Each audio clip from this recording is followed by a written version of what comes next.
Bom, pessoal, então tá gravando aqui para a gente poder continuar e depois a gente disponibiliza essa aula que foi gravada para vocês da melhor forma possível, né? Mas realmente os arquivos ficam bem grandes, né? Esse primeiro bloco aí deu 580 megas de arquivo. Bom, pessoal, então a gente está...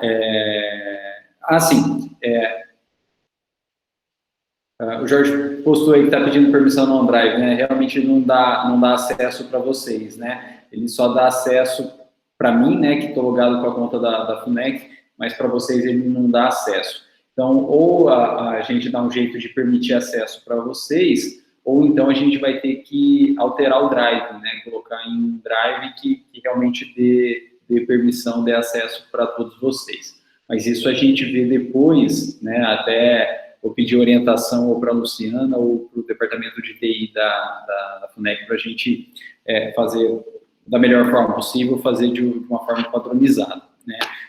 Que vocês haviam sugerido para colocar no YouTube, eu não sei se eu consigo colocar no YouTube, porque vocês aparecem nas imagens, né? E o YouTube não tem autorização expressa de vocês para uso de direitos de imagem. Então, eu não sei se o YouTube vai aceitar. E nesse período de intervalo que a gente teve, eu tentei postar alguns vídeos no YouTube e eu tive um problema, né? Por quê? Em razão da pandemia, o YouTube ficou mais rígido em relação às regras de direitos autorais. E eu estava gravando um determinado vídeo, né, na escrivaninha do quarto, e a Thaisa estava no quarto, né, atrás, e pegava um pouco do rosto dela, né, e do outro lado pegava um pouco da televisão. E eu não sei se foi pelo rosto da Thaisa ter aparecido ou porque captou algumas imagens da televisão, que tem direitos autorais, o YouTube excluiu o vídeo e eu fiquei banido do YouTube, acho que por 10 a 15 dias aí, né? Então, a gente tem que tomar muito cuidado com postar esses vídeos, porque o YouTube está muito rígido, né? Eu recebi a mensagem que foi por quebra de direitos autorais, mas eu não sei se foi por conta da Thaisa ter aparecido ou foi por conta das imagens da televisão. Mas se a gente postar esse vídeo aqui, provavelmente, por falta de autorização, o YouTube não só vai excluir o vídeo, como vai banir, né, a minha conta por um determinado período de tempo, né? E se for uma reincidência, como é o meu caso, porque teve esse fato aí durante o recesso, né, não seriam mais 10, 15 dias, seria 90 dias. Então é arriscado postar no YouTube. Por isso que eu vou dar preferência para postar no OneDrive. Ou, às vezes, permitir que vocês acessem pela conta da Unifunec, ou o OneDrive da Unifunec, ou então postar em algum outro OneDrive, né? O YouTube, nesse período de pandemia aí, está bem rígido, está bem complicado. Bom, pessoal, eu li o texto que a Kitty mandou sobre o caso da Incol, né? Eu estava pensando aqui, às vezes, né, acho que a gente nem pode considerar aí o contrato de compra e venda de um apartamento na planta um contrato de coisa aleatória, de compra e venda de coisa aleatória ou de esperança. Por quê? Porque no compromisso de compra e venda do contrato na planta, né, se tem pagamento parcelado e se tem também uma descrição tão pormenorizada do imóvel que eu acho que dá para a gente até considerar como coisa certa, ainda que não exista propriamente dito, né? E essa descrição tão pormenorizada, acho que se assemelharia aí mais para uma compra e venda efetiva, né? Ainda que não tenha existência real naquele momento, mas se tem toda a obrigação de construir aquele prédio ou aquele apartamento seguindo, né, rigorosamente a descrição, né? Existe descrição quanto à fachada do prédio, a metragem dos apartamentos, da área comum, a planta, né, a distribuição interna, o tipo de acabamento, o que vai vir, o que não vai vir, até as cores das paredes, os armários. Eu acho que a descrição aí é tão pormenorizada que a gente teria aquela ideia de coisa certa, ainda que não determinada, mas altamente, né, grandemente determinável aí. Né? Então, acho que seria um passo além do que a coisa incerta, a coisa aleatória, a compra e venda da esperança, né? Que a compra e venda da esperança aí, ela teria uma alha, né, algo indefinido muito mais do que a compra e venda do imóvel na planta. Mas, de qualquer forma, eu continuo entendendo que a responsabilidade da Incol se dá, porque ainda que ela tenha tido problemas financeiros, né, e o texto deixa claro que ela passou por vários planos econômicos e ainda assim ela mantinha aquela estrutura de construção e de financiamento recíproco, da venda de um financiar a construção do outro, né, do antecedente. Não foram esses planos econômicos que levaram à quebra da Incol, né? Ela, na verdade, estava preparada para isso, né? Não foi nada novo, nenhuma surpresa aí, né? O que aconteceu foi a queda da demanda, né? Ela conseguia construir mais prédios do que ela efetivamente vendia, foi uma quebra da demanda, e a não venda, né, desses novos prédios por falta de demanda impediu que ela financiasse os prédios que ela já havia vendido anteriormente, né? Então foi de fato uma má administração, uma má gestão da Incol, né? Então não é algo externo a ela, mas sim algo interno. Se é algo interno, ela tem culpa, ela tem responsabilidade. Ela não pode alegar fatos novos, ela não pode alegar caso fortuito ou força maior, ou, né, como aqueles dois institutos que a gente comentou, que a Ludmila perguntou, ela não pode alegar nem a teoria da imprevisão, né, e nem a teoria da onerosidade excessiva, para evitar que ela tivesse a obrigação de cumprir esses contratos, né? Não teve nada imprevisto, não teve nada futuramente ou posteriormente excessivamente oneroso. Foi tudo interna a ela e dentro da origem da própria sistemática que ela trabalha. Então, não tem nenhuma forma de excluir a responsabilidade da Incol. Foi uma administração e, claro, ela tem que ser responsabilizada por isso. E o contrato de compra e venda de prédio na construção, pela descrição que se dá para os imóveis, eu acho que realmente estaria mais para algo, ainda que indeterminado, mas determinado, do que uma esperança, do que algo completamente incerto. Mas mesmo que for uma esperança, algo completamente incerto, né, não há exclusão da responsabilidade. Ela tem o dever, deve estar tudo prescrito, né, mas ela tinha pelo menos o dever de reparar esses danos. O que aconteceu é que provavelmente ela não tinha mais patrimônio. Por quê? Ela trabalhava com capital de giro, né? O que entrava, ela já gastava para construir prédios que ela já tinha vendido.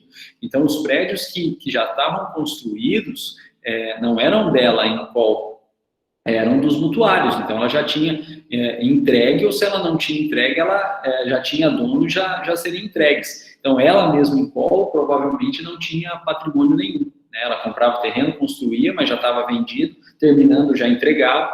Então, quem pagou e não conseguiu levar, muito provavelmente porque não encontrou patrimônio, né? Os bens que tinham não eram mais da Incol, não estavam no nome da Incol, ou já tinham sido entregues, ou já tinha dono específico para ser entregue, né? Então, provavelmente, essa galera ganhou, mas não levou aí, infelizmente, né? Que acontece muito no nosso direito, né? A gente ganha processo, né? Mas por falta de bens a gente não leva. E, pessoal, é assim, né, há alguns milênios, né? Desde a Lex Peteria Papilha, né? Desde a Lex Peteria Papilha, em que a responsabilidade civil é uma responsabilidade patrimonial, não é uma responsabilidade pessoal, né? Então, é só em relação a patrimônio mesmo, né, que se responde civilmente. Agora, claro, os donos da Incol, muito provavelmente, assim como os donos da Telex Free, devem ter respondido por processos crimes, né, estelionato e crimes contra a economia popular, né, que é uma lei específica da década de 50, Decreto-Lei 150.500 e pouquinho aí, né, crimes contra a economia popular. Provavelmente essa galera respondeu aí até pelo crime de pirâmide, né? Mas civilmente a responsabilidade é patrimonial. Então, se tem patrimônio, tem de onde tirar, indeniza. Se não tem, há alguns milênios aí, não tem o que fazer, né, desde a Lex Peteria Papilha. Bom, pessoal, mas vamos então dar continuidade, né? E a gente parou aí no quinto critério classificatório dos contratos, que é quanto à previsão legal. E esse critério é bem tranquilinho aí. Quanto à previsão legal, nós temos os contratos típicos, que são aqueles que têm previsão expressa na legislação, né? E por terem previsão expressa na legislação, para bem defini-los, para bem delimitá-los aí, para bem identificá-los, eles têm também um nome próprio, né? Então, contrato típico é aquele que tem previsão legal expressa e tem nome próprio, que é os contratos que a gente costuma trabalhar, né? Compra e venda, previsto no Código Civil, né? E pela teoria do diálogo das fontes aí, passível de ser também pelo Código de Defesa do Consumidor. A doação, Código Civil, a locação, né? Previsão no Código Civil, também previsão na chamada Lei do Inquilinato, né? Lei do Inquilinato, que é a Lei 8.245 de 91, especificamente para a locação de imóveis urbanos.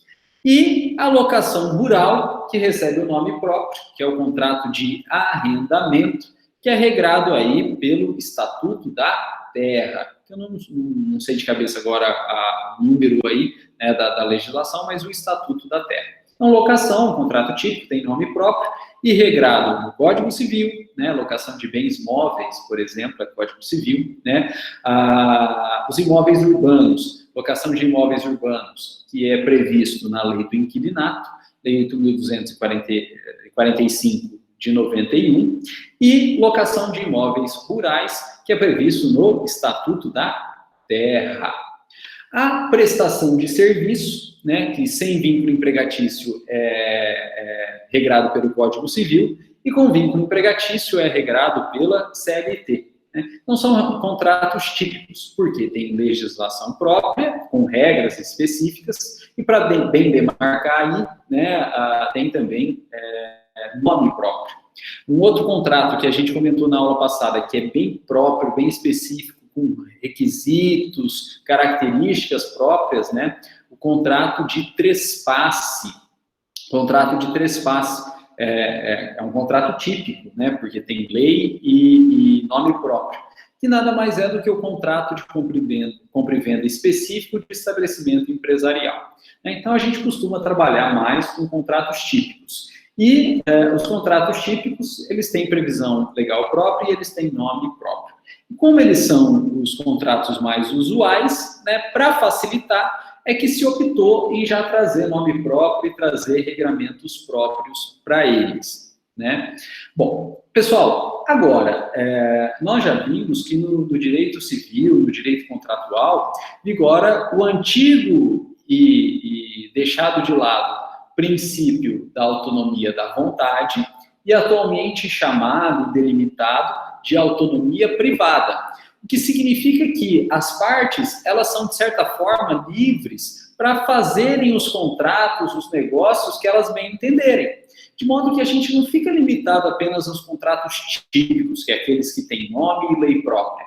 Na prática, as partes são livres para fazerem qualquer contrato aí, ainda que não tenha legislação própria, ainda que não tenha um nome próprio, mas que, em razão das peculiaridades ou das necessidades daquelas partes, elas precisam daquele negócio, elas precisam daquele contrato.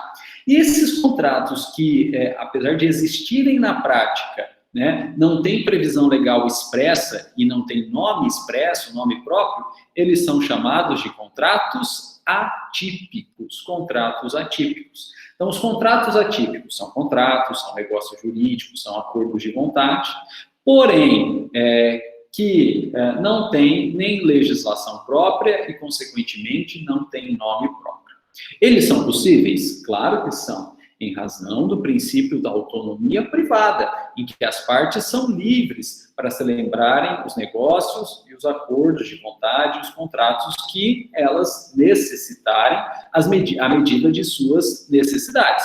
Agora, nós já vimos que esse princípio da autonomia privada, da autonomia, da liberdade Porém, é uma liberdade restrita às próprias normas de direito privado, às normas de direito civil, né? Então, as partes podem celebrar contratos atípicos? Podem, desde que esses contratos não violem a legislação civil, né? Desde que não violem aí as normas jurídicas postas pelo Estado, né?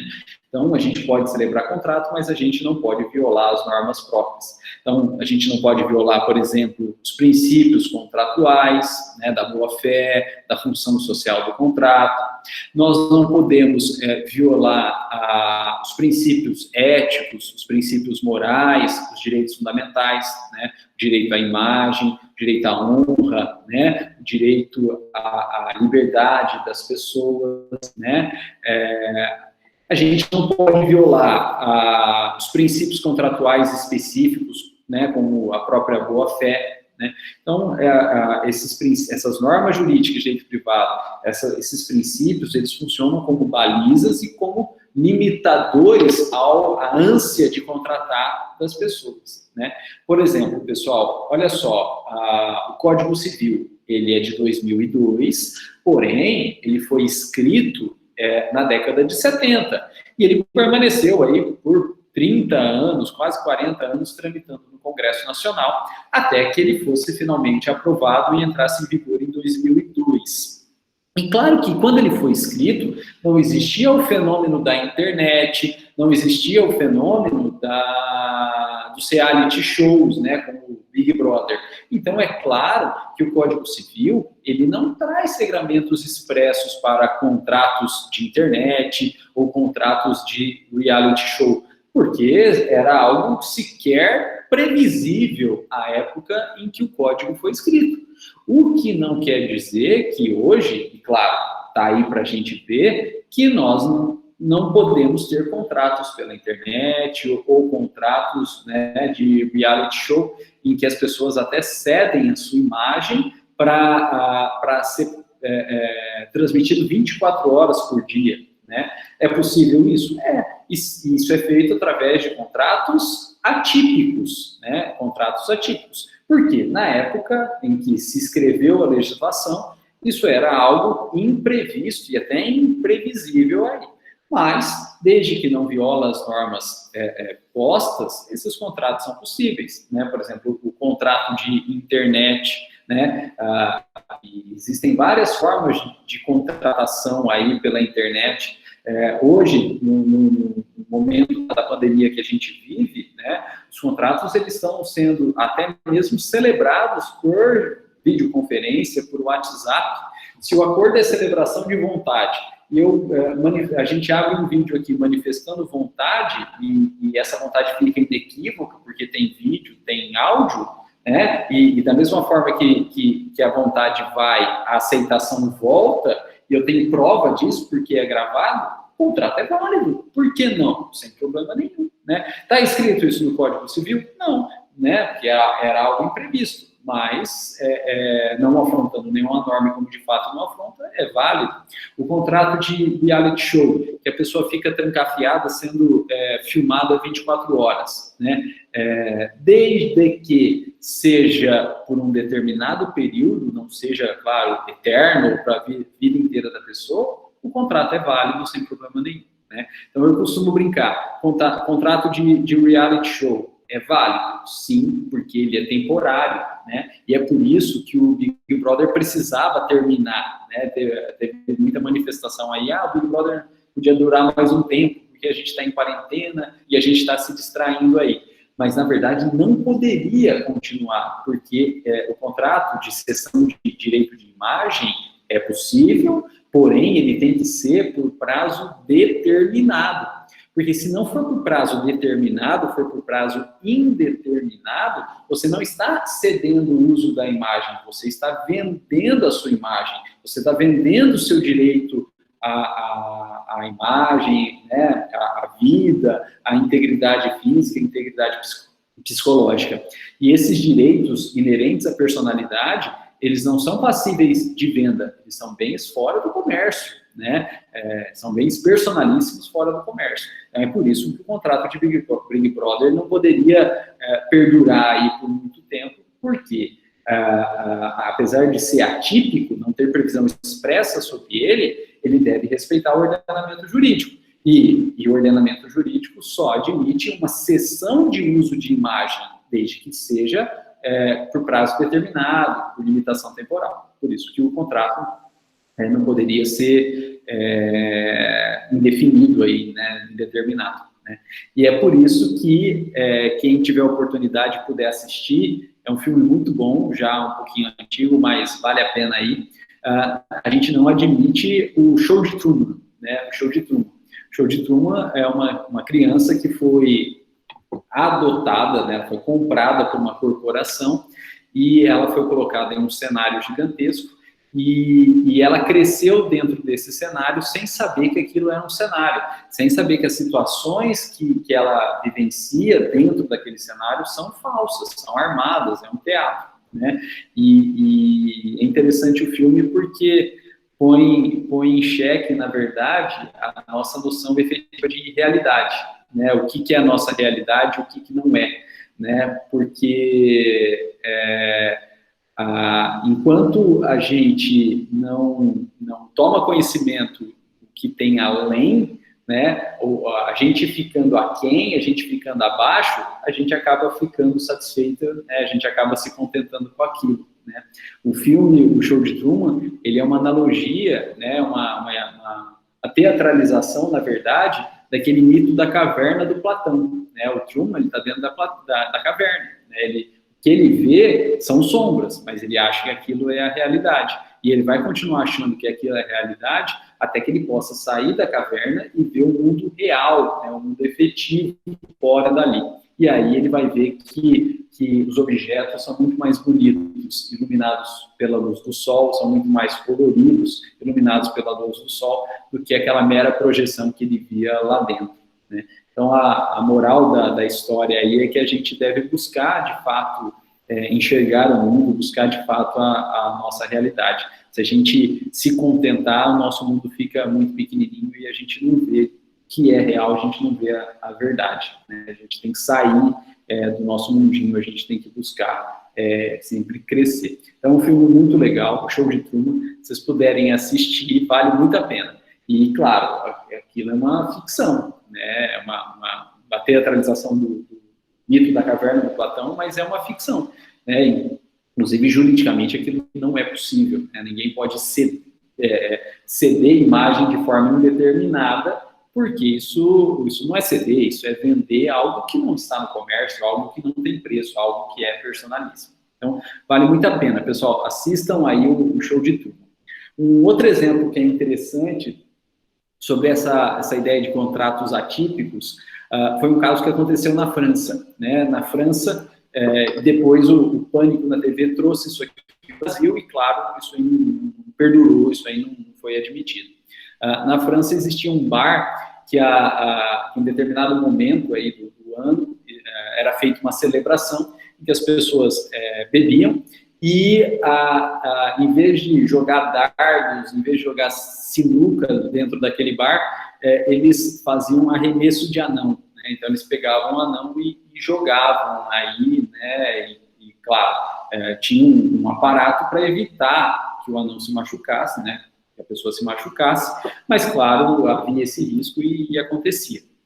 O Pânico trouxe mais ou menos essa ideia e começou a colocar anões, né, e não só anões, mas várias outras pessoas em situações vexatórias na TV, ao vivo não, né, mas na TV, TV aberta, né, para que todos visualizassem isso aí.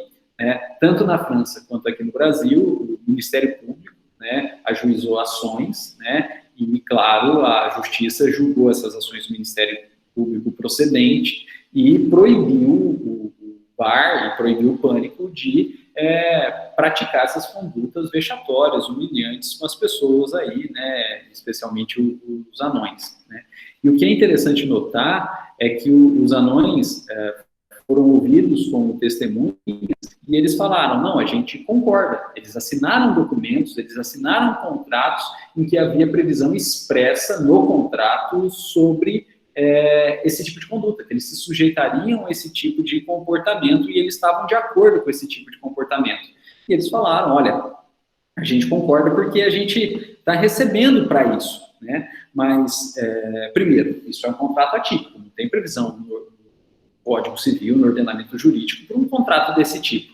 E ainda que os contratos atípicos sejam admitidos, esse tipo de contrato, ele viola direitos fundamentais de honra, de imagem, da dignidade da pessoa humana. Então, claro que não poderia ser aceito de modo algum. Então, ainda que as pessoas, os anões, tenham assinado esses contratos, tenham ido perante o juiz e testemunhado que estavam de acordo com aquilo, né, que eles em si não se sentiam humilhados ou aviltados, não se admite um contrato desse porque viola direitos maiores, direitos até da dignidade da pessoa humana. Né? Então, o contrato atípico ele é possível desde que não afronte o ordenamento jurídico, né, o direito privado, o direito constitucional, direitos fundamentais. Bom, pessoal, com isso, a gente terminou esse critério, né, quanto à previsão legal aí, né? Esse critério é interessante para a gente notar que a gente tem liberdade contratual, né, mas desde que não afronte normas pré-estabelecidas, né, inclusive algo bastante abstrato como a dignidade da pessoa humana. Né? Bom, pessoal, e a gente pode falar um pouquinho de um outro critério classificatório, que é quanto à negociação do contrato pelas partes. Pessoal, todo contrato, ele tem uma primeira etapa de negociação, né? Então, veja, aqui a gente não está falando que vai haver ou não vai haver negociação. Todo contrato, ele tem inerentemente uma primeira etapa de negociação entre as partes. O problema é que o grau, a importância, né, a quantidade de negociação varia entre os contratos. Por quê? Vai ter contrato que tem negociação plena, as partes negociam todos os elementos em relação àquele determinado contrato, né? Que é o que a gente trabalha aí, né? Lembra que eu disse para vocês que o contrato é um negócio jurídico, e o negócio jurídico ele se caracteriza por ter uma vontade qualificada quanto à celebração, quanto ao conteúdo e quanto aos efeitos do contrato, e, portanto, a celebração, o conteúdo e os efeitos são negociados entre as partes aí. Agora, no nosso mundo atual, né, existem vários contratos que já são pré-estabelecidos, já estão definidos em relação ao conteúdo e aos efeitos. E aí, a negociação até existe, mas ela é muito limitada. Limitada a quê? A existência ou não daquele contrato, né? Então, até há negociação, né? Até há uma margem aí quanto à existência ou não do contrato. Mas, na verdade, essa margem, essa negociação se limita à própria existência do contrato. Não se tem discussão, negociação sobre nem o conteúdo, nem os efeitos desse contrato. Bom, pessoal, então o que a gente vai estudar aqui é o grau de negociação dentro dos contratos. O contrato que ele tem negociação plena é chamado de contrato paritário. Contrato paritário. Por que contrato paritário? Porque tem negociação plena à medida que as partes elas estão em igualdade de condições, elas estão em paridade. E, portanto, estando em paridade, elas negociam livremente entre si. Que é o que a gente costuma trabalhar com os contratos, né? As partes estão em igualdade de condições, elas vão negociar livremente entre si. Então, o contrato paritário, ele traz negociação plena quanto à existência, quanto ao conteúdo e quanto aos efeitos desse contrato.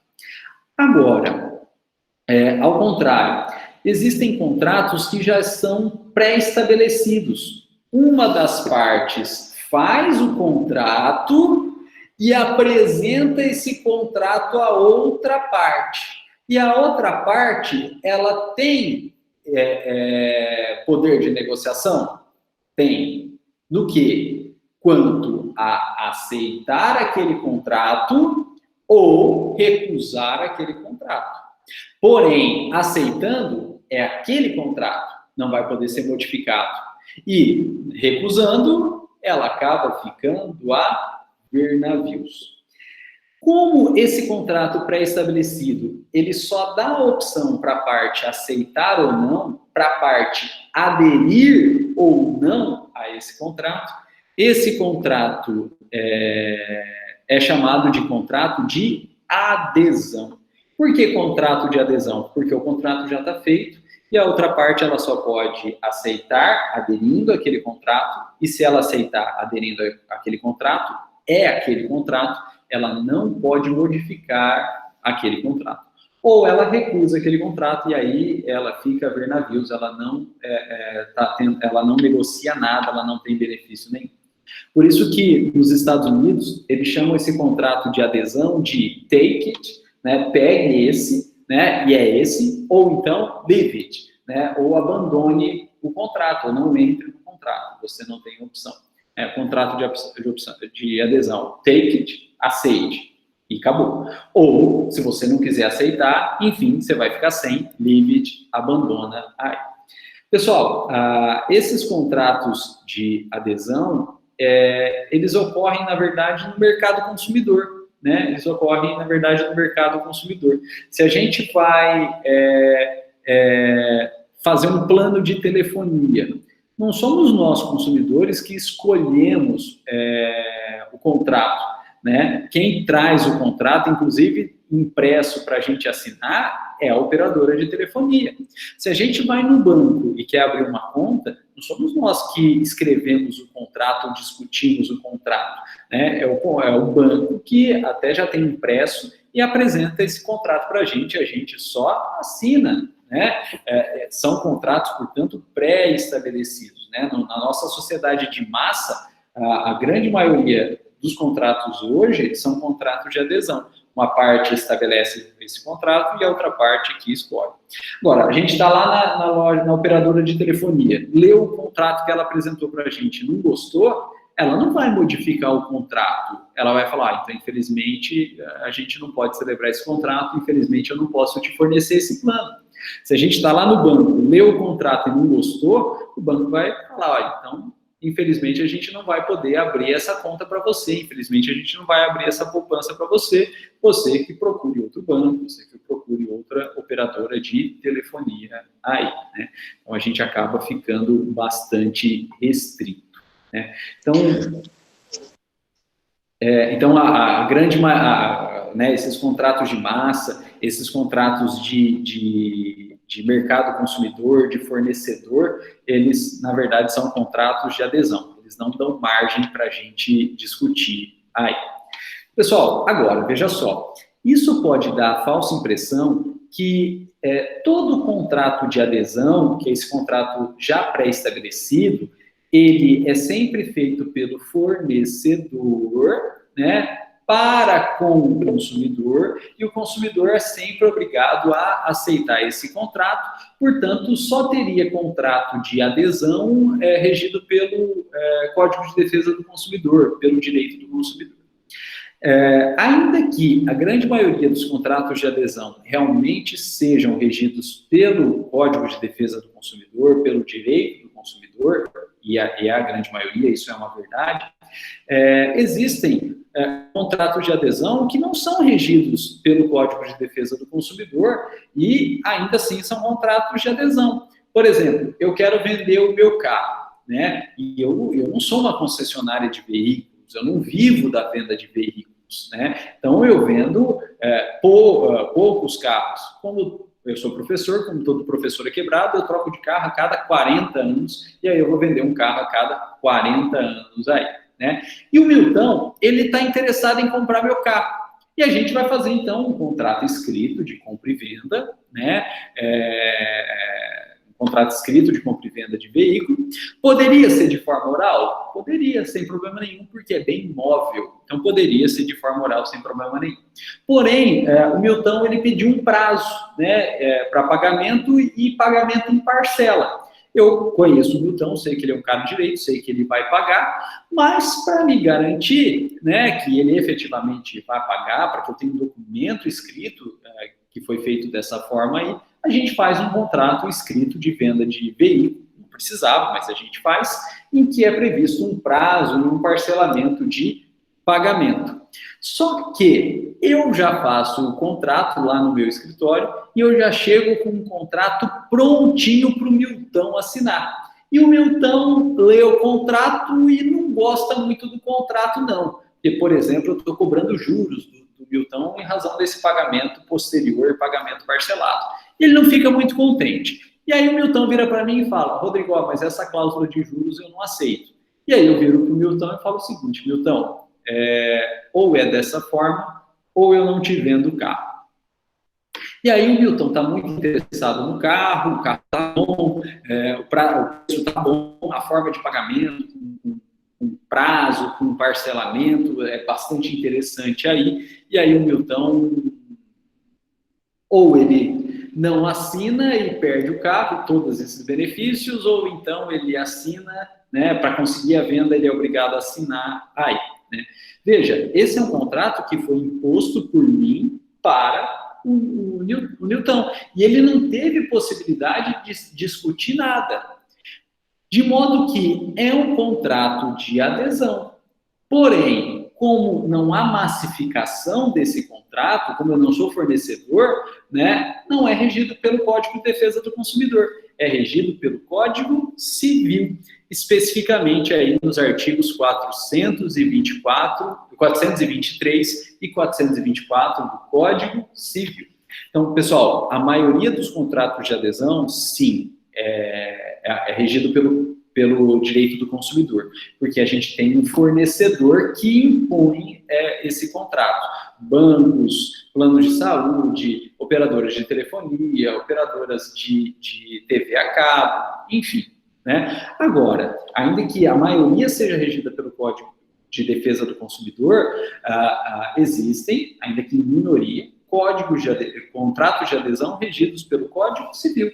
Se foi feito pelas partes sem natureza de massa, porém uma das partes impõe um contrato para outra parte e diz que ou assina ou fica sem, e a outra parte tem como única opção aderir, aceitando aquele contrato, é um contrato de adesão, só que não regido pelo Código de Defesa do Consumidor, é um contrato de adesão regido pelo Código Civil. Não é tão comum, mas é possível sem problema nenhum. Né?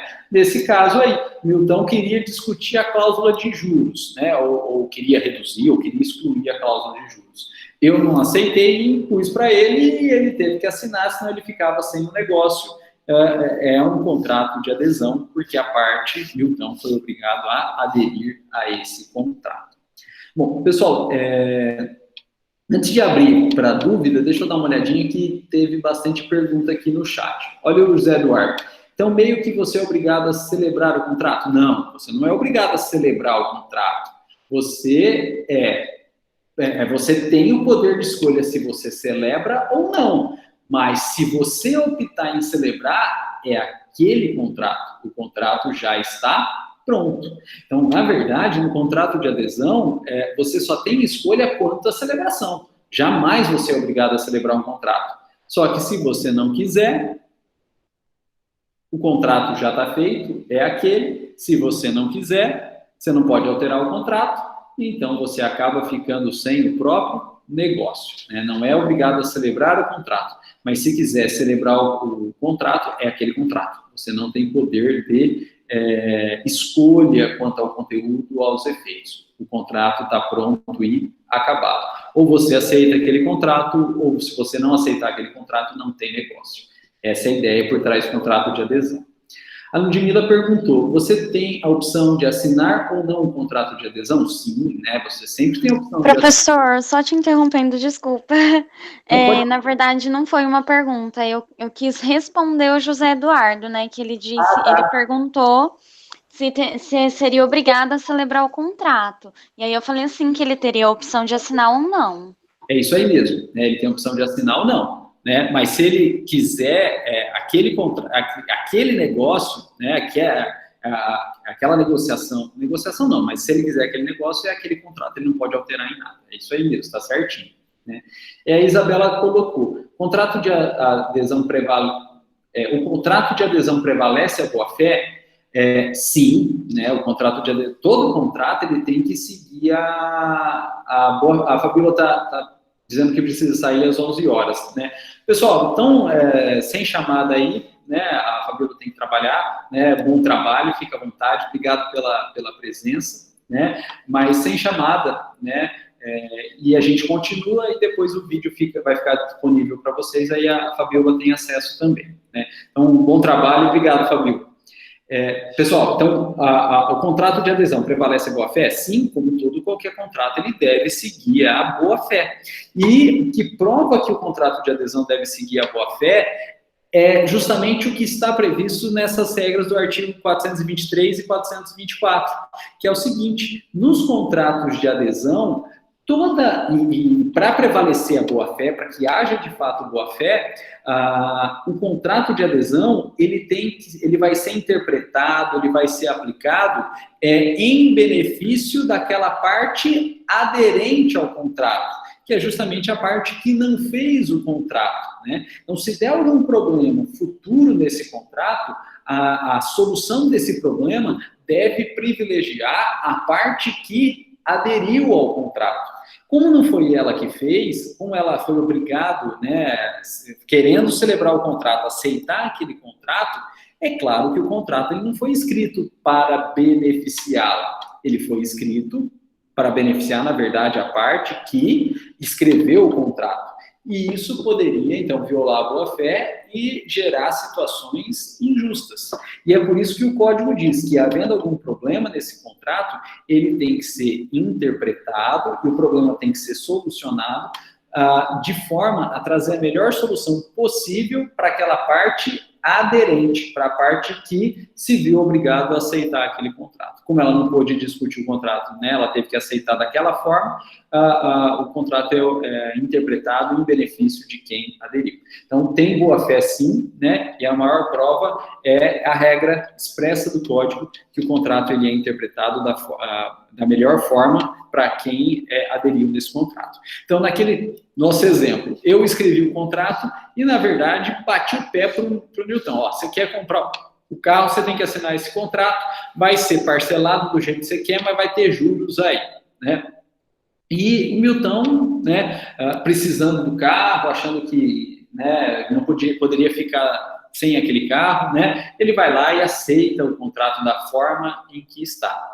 E aí, está escrito lá no contrato que os juros é de 10% ao mês, né, estou exagerando aí, né, que fosse 3% ao mês, né, e aí o Milton futuramente não consegue pagar as parcelas em razão dos juros, que subiu demais as parcelas aí, ele entra com uma ação pedindo para que o juiz revise esse contrato, diminuindo a taxa de juros, né? Ou excluindo a taxa de juros. O Milton pode fazer isso? Claro que pode. Nossa, mas ele assinou esse contrato, ele se comprometeu com esse contrato. Olha aquele antigo adágio, aquele antigo ditado jurídico que pacta sunt servanda. Se assinou, tem que cumprir. Só que nesse caso, o Milton até assinou, até vai ter que cumprir o contrato, mas não por vontade em relação à cláusula contratual dos juros. Não é que ele aceitou de fato pagar 10 ou que seja 3% dos juros. Aquilo foi imposto goela abaixo para ele, né? Foi um contrato zagalo aí, ele teve que engolir aquilo ali. Então, claro, apesar de ele ter assinado, apesar de ele ter se comprometido, no futuro ele vai poder entrar com uma ação e pedindo a exclusão da taxa de juros ou a redução. Provavelmente a exclusão ele não vai ganhar, né? Mas uma redução dessa taxa aí de juros de 3% para 2%, de 2% para 1%, a chance dele ganhar é muito grande, né? A chance dele ganhar é muito grande. Por quê? Porque foi um contrato de adesão, foi um contrato que ele até teve escolha de aceitar ou não, mas em relação ao conteúdo, aos efeitos do contrato, aquilo foi imposto para ele não teve outra alternativa. Então, ele provavelmente vai conseguir, sim, revisar esse contrato para reduzir a taxa de juros. Pessoal, muito comum também em multa, né? Muito comum em multa. Uma parte faz o contrato e coloca lá 30% de multa. 30% é um valor muito grande. Aí, se a pessoa não consegue cumprir esse contrato, não consegue pagar esse contrato, incidiria sobre ela uma multa de 30%. Ela pode entrar na justiça e alegar que aquela cláusula de multa foi imposta para ela. O juiz provavelmente não vai excluir a multa, mas vai reduzir para um montante aí razoável, né, que em regra gira em torno de 10%. Né? Então, permite uma interpretação pró-aderente e aquele desnível criado pela imposição, na prática, né, com uma ação, ainda que no futuro, através de uma ação judicial, o juiz diminui esse desnível aí entre as partes. Então, veja que se vocês no futuro aí tiverem que ajuizar uma ação de revisão de contrato, se o contrato foi imposto para vocês, vocês podem alegar justamente que se trata de um contrato de adesão e que, sendo um contrato de adesão, ele deve ser interpretado, aplicado pró-aderente, que é vocês. Seja com base no Código de Defesa do Consumidor, que é a grande maioria dos casos, mas também no próprio Código Civil, ainda que não seja um negócio de massa, com base no Código Civil. E pedir, então, para que o juiz revise esse contrato e exclua aquelas cláusulas contratuais ou reduza aquelas cláusulas contratuais que lhes são bastante desfavoráveis aí enquanto aderentes. Então, veja que é uma classificação ainda que simples e, de certa forma, bem abstrata, né, ela gera bastante efeitos práticos, né? Você pode resolver um determinado caso, né, processo, né, com base nessa ideia de se tratar de um contrato de adesão, né? Então, tem bastante efeitos práticos. A grande maioria das pessoas acham que é só contrato de consumidor, de consumo, que tem isso, né? E, portanto, um contrato entre eu e o Newton aí, que é um contrato único, sem aplicação de direito consumidor, não teria essa possibilidade, mas isso é uma falsa impressão.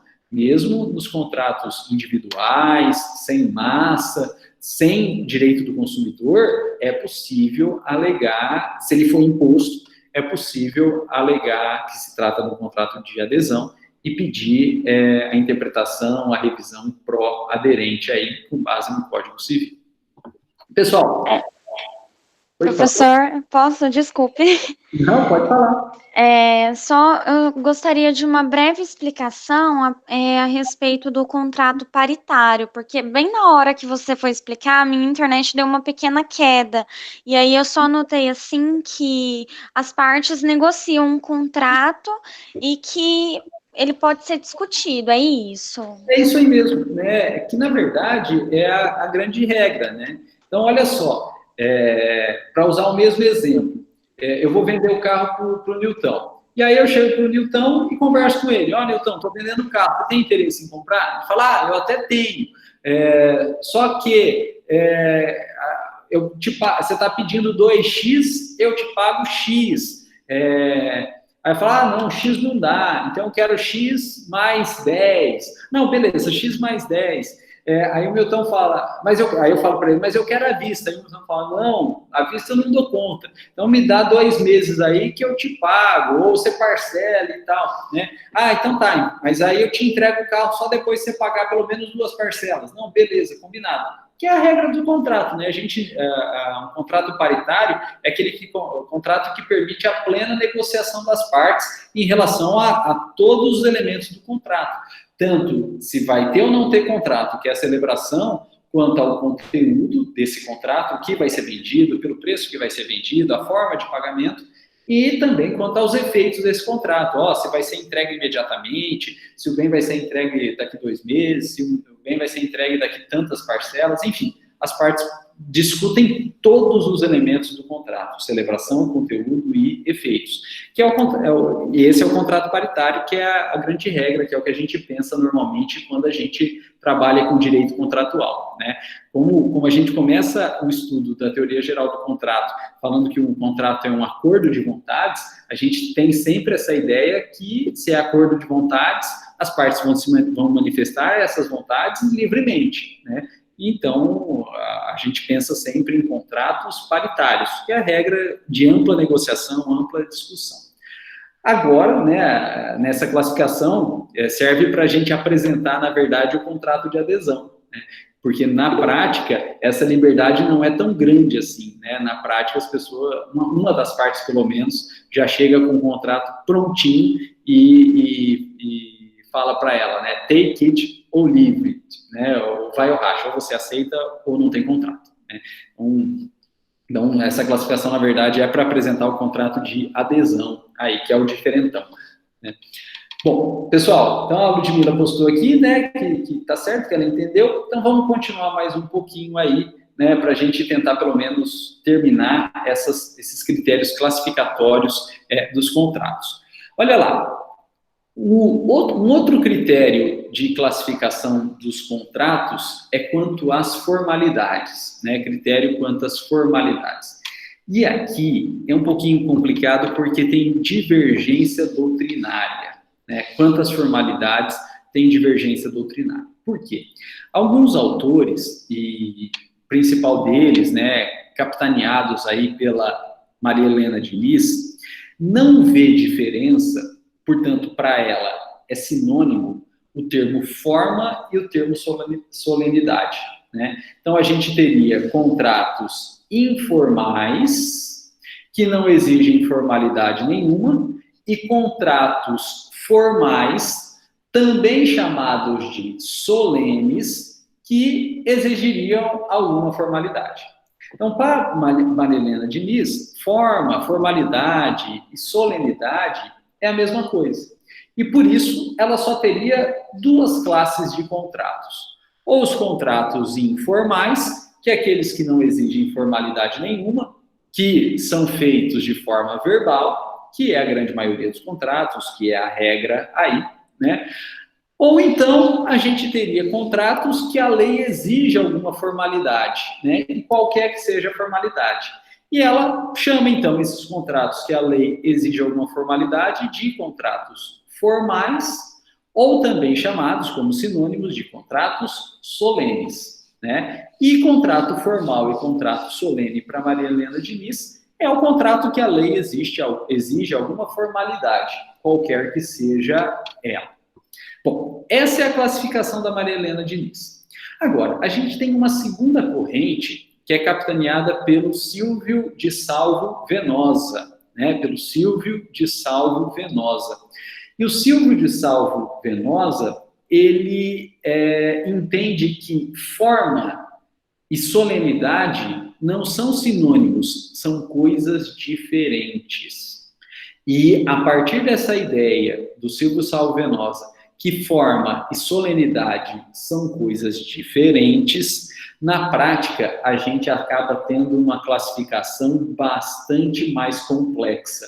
E não apenas de duas classes ou espécies de contratos, mas agora, né, segundo o Silvio Salvo Venosa, a gente passa a ter 4 classes diferentes de contratos. 4 classes diferentes de contratos. Por quê, pessoal? Para o Silvio de Salvo Venosa, contrato formal, a exigência de forma, é a exigência de uma formalidade qualquer que seja a formalidade aí, né? Portanto, é algo geral. Ao passo que, dentre as formalidades exigíveis, se a formalidade exigível no caso concreto é bem específica, a gente sai do gênero formalidade e a gente passa para algo específico, que é a solenidade.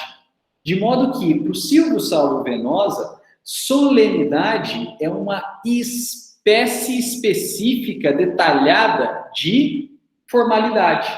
Que espécie, que algo detalhado de formalidade seria essa solenidade? A solenidade, para o Silvio Salvo Venosa, é a exigência de um documento público.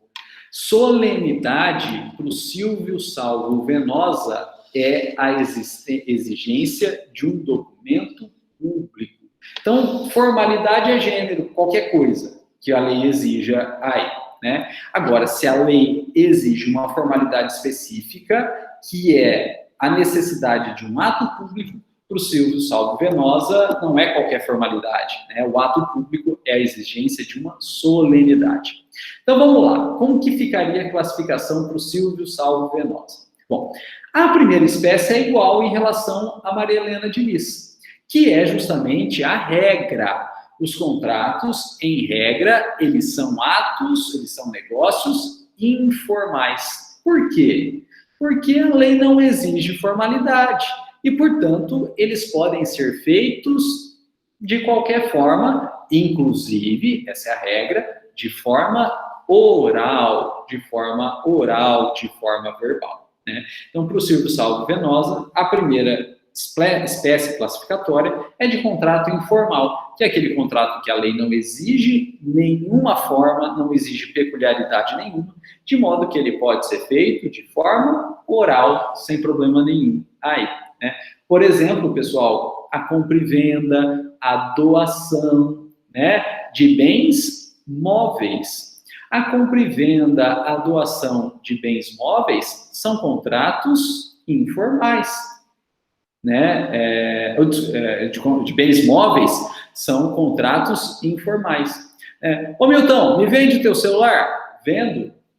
Tá aqui o dinheiro, me entrega o celular. Nós fizemos um contrato de compra e venda oral, bem imóvel. Ô Milton, me vende teu carro? Vendo, tá aqui o dinheiro do teu carro. Milton, não passa o carro, passa a chave que representa a transferência da propriedade, é uma tradição ficta, né? A chave transferindo o bem em si, uma tradição ficta, mas transferiu a propriedade do bem imóvel. Então, contrato de compra e venda, contrato de doação, né, de bens móveis são contratos informais. A lei não exige nenhuma formalidade, a gente faz oralmente, a gente faz verbalmente. Aí. Bom, pessoal, aí vem uma segunda classe,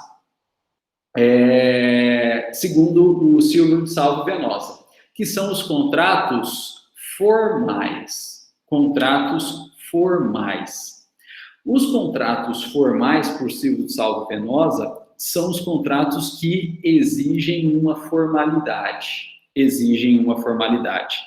Né? Em regra, exigem que sejam documentos escritos. Então, os contratos formais são aqueles que exigem alguma formalidade. Em regra, são contratos escritos, né?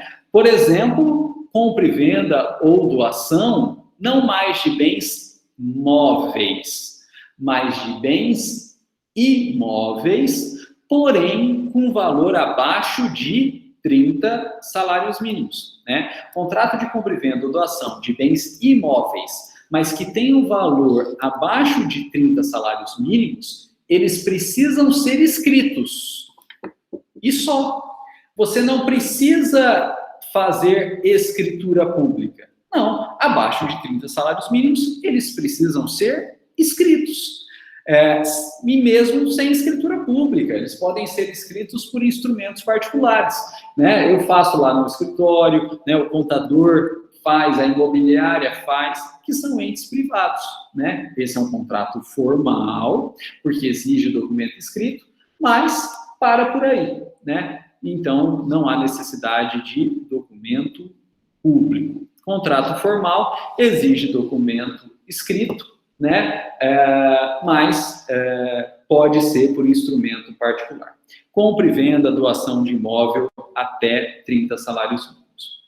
Pessoal, esses contratos formais, eles podem se subdividir em não solene, então um contrato formal não solene, que é o que a gente comentou até agora. né? Ele exige um documento escrito, mas não exige escritura pública. Contrato de compra e venda de bem imóvel, contrato de doação de bem imóvel, até 30 salários mínimos.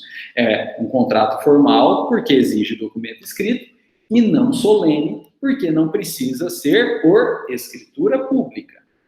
E esses contratos formais, eles podem ser também solenes. Contrato formal e solene. É contrato formal porque exige um documento escrito, mas não é mais qualquer documento escrito. Se ele é um contrato formal e solene, o fato de ser solene exige que seja um documento escrito público, um ato público, uma escritura pública. É o que acontece, por exemplo, em contrato de compra e venda ou doação de bens imóveis acima de 30 salários mínimos, né? Contrato de compra e venda ou doação de bens imóveis acima de 30 salários mínimos. É um contrato formal e solene. Formal porque exige o documento escrito e solene porque esse documento escrito tem que ser por escritura pública, né? Então veja que o Silvio de Salvo Venosa ele complica um pouquinho, né?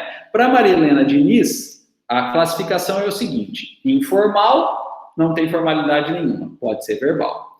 Ou então vai ser formal. E o formal para Maria Helena Diniz é sinônimo de solene. Então, se exige alguma formalidade, seja escrito por instrumento particular, seja escrito por escritura pública, para Maria Helena Diniz é a mesma coisa. Formal e solene para ela é a mesma coisa. Para o Silvio de Salvo Venosa, não. Formal e solene, para o Silvio Salvo Venosa, são coisas diferentes. E com isso a gente tem uma classificação um pouco mais complexa. Então, para o Silvio Salvo Venosa, a gente tem um contrato informal, que é aquele que não tem formalidade nenhuma, pode ser, inclusive, verbal. E a gente tem os contratos formais, que são aqueles que exigem alguma formalidade. Em regra, um documento escrito. Dentre esses contratos formais, o Silvio de Salvo Venosa os subdivide em formais não solenes e formais e solenes. Os formais não solenes exigem documento escrito, mas qualquer documento escrito. Não há necessidade de escritura pública. Pode ser feito livremente por um instrumento particular, ou de advogado, ou de contador, ou de corretor de imóveis, enfim, livremente. E uma segunda espécie, o Silvio de Salvo Venosa classifica os formais em formais e solenes. Esses formais e solenes exigem documento escrito e que esse documento escrito seja necessariamente uma escritura pública, né? Seja necessariamente uma escritura pública, que é o caso de compra e venda de bens imóveis bens imóveis acima de 30 salários mínimos. Pessoal, é um complicador do Silvio Salvo Venosa, mas, na verdade, essa classificação mais completa e, claro, complexa do Silvio Salvo Venosa é que permite a gente entender, de fato, como que é feita a exigência de formalidades dentro do contrato. Porque, para Maria Helena Diniz, ela joga tudo no mesmo balaio, compra e venda de imóvel abaixo de 30 salários mínimos e acima de 30 salários mínimos. Para ela, é tudo formal ou solene, né? Ela acaba jogando tudo no mesmo balaio. A gente só vai conseguir entender essa diferença se a gente, na verdade, seguir a classificação do Silvio Salvo Venosa. Porque a compra e venda abaixo de 30 salários mínimos é formal, mas não é solene. E a compra e venda de bem imóvel acima de 30 salários mínimos continua sendo formal, mas passa a ser solene, né? Então, é uma classificação complexa, mas ela é útil para a gente entender a realidade, porque senão a gente não conseguiria diferenciar compra e venda de bem imóvel abaixo de 30 e acima de 30 salários mínimos. Pessoal, beleza? Tem duas manifestações aqui no chat, vamos dar uma olhadinha. Olha lá, o Gabriel, ele colocou: faça a seguinte análise da leitura de Venosa. Se o objeto do valor do contrato for mais de 10 salários mínimos, esse seria um gênero formal, mas caso o contrato fosse de compra e venda de bem imóvel, estaria aí a formalidade e a solenidade? Olha só, pessoal, é um detalhe importante. Essa questão dos 10 salários mínimos, isso aí existia não pelo Código Civil, isso aí existia pelo Código de Processo Civil de 73, que foi revogado com o Código de Processo Civil de 2015. Por quê? O Código de Processo Civil anterior, de 73, ele dizia que não se admitia prova de negócios jurídicos acima de 10 salários mínimos meramente de forma testemunhal. Né? Não se admitia isso aí, né? Acima de 10 salários mínimos, não se admitia prova de negócio jurídico de forma testemunhal. Só que o Código de Processo Civil de 2015 não trouxe disposição idêntica, né? Então antigamente, se falava o seguinte, olha, compra e venda de bem imóvel, até 10 salários mínimos, porque por não se admitir prova meramente testemunhal, precisava de documento escrito, né? Até 10 salários mínimos, por se admitir prova meramente testemunhal, não precisava de documento escrito. Acima de 10 salários mínimos, pelo Código de Processo Civil, não admitir prova meramente testemunhal, precisava, então, de documento escrito. Só que esse marco de 10 salários mínimos não foi reproduzido pelo Código de Processo Civil de 2015. Então, na verdade, esse marco de 10 salários mínimos não existe mais, né? Não era do Código Civil, era do Código de Processo Civil, que foi revogado em 2015. Então, na verdade, é importante a gente trabalhar, na verdade, com o marco de 30 salários mínimos, né? Então, a gente trabalha com um marco de 30 salários mínimos. E contrato de bem imóvel abaixo de 30 salários mínimos, né?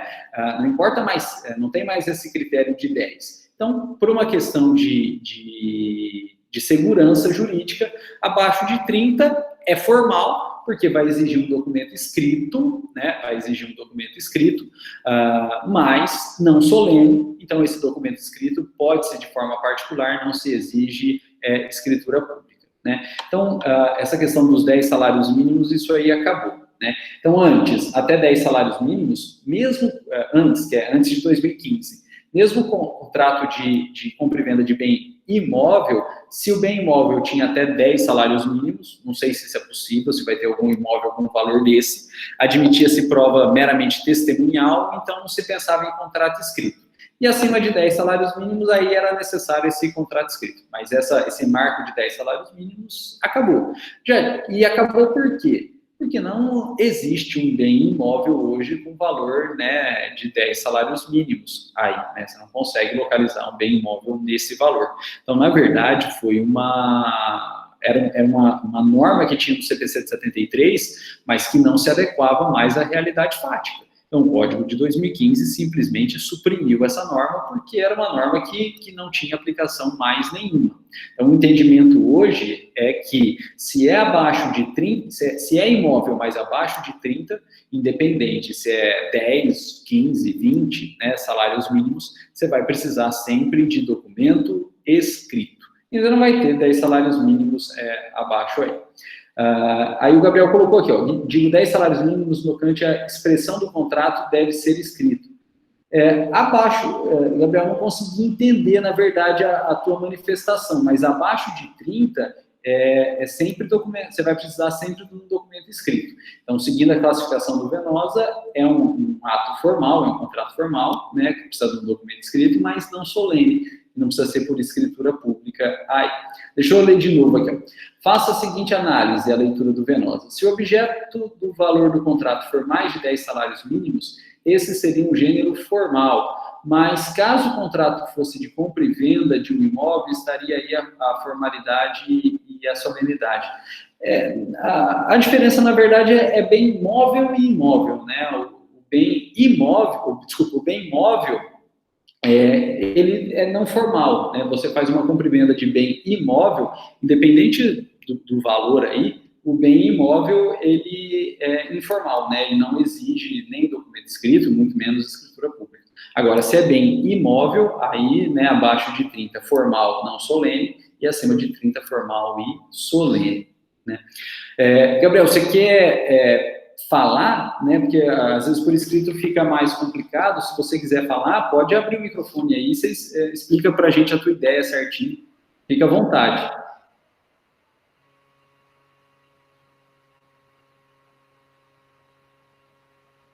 Bom, pessoal, e para a gente terminar, para a gente também não se alongar muito, que já passou aqui do horário, né?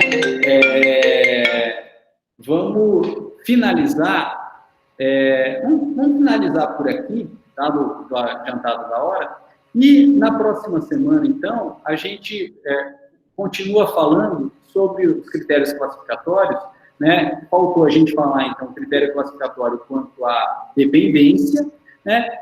Quanto ao momento e quanto à pessoalidade. Bem rapidinho, bem tranquilo, né? E aí a gente deixa para a próxima aula, então. Se vocês puderem me lembrar, então, a gente parou na ideia da classificação quanto à dependência.